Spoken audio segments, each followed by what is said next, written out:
कि माहुर भरत श्रेष्ठ पात्रम विप्राह सनातना। कहा कि दान का वास्तविक पात्र कौन है, दान किसे देना चाहिए, दंड कमंडलू आदि चिन्ह धारण करने वाले ब्रह्मचारी ब्राह्मण को या फिर चिन्ह रहित गृहस्थ ब्राह्मण को, किसे दान देना चाहिए।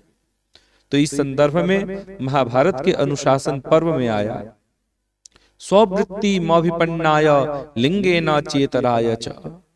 कहा कि जीवन रक्षा के लिए अपनी वर्णाश्रमोचित वृत्ति का आश्रय लेने वाले चिन्हधारी या चिन्ह रहित किसी भी ब्राह्मण को दान देना उचित माना जाता है, उन्हीं को दान देना चाहिए।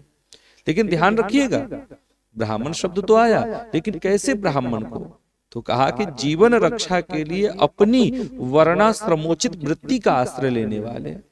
तो ब्राह्मण के लिए वर्ण आश्रित वृत्ति कौन सा है, तो यज्ञ करना कराना, अध्ययन अध्यापन, दान और प्रतिग्रह यानी कि दान लेना। तो इन कार्यों में जो लगा हुआ ब्राह्मण है, जो पांडित्य कर्म में लगा हुआ है, जो पूजन पाठ कराता हो, अपने पुरोहितों के यहाँ जाकर के या अपने यजमान के यहाँ जाकर के पूजन पाठ इत्यादि कर्म में लगा हुआ हो और उसी वृत्ति से अपनी आजीविका भी चलाता हो, ऐसे ही ब्राह्मण को दान देना चाहिए। हम सोच लें कि भाई ये भी तो ब्राह्मण है, चाहे वो ब्राह्मण किसी नौकरी में हो या फिर वो कोई व्यापार कर रहा हो या किसी व्यापारी के यहाँ काम कर रहा हो, इससे हमें कोई मतलब नहीं। हम सोचते हैं ये भी तो ब्राह्मण है, इसे दान दे देते हैं। तो याद रखिएगा, ऐसे को दान देना, दान देने वाले और दान लेने वाले दोनों की अवनति होती है।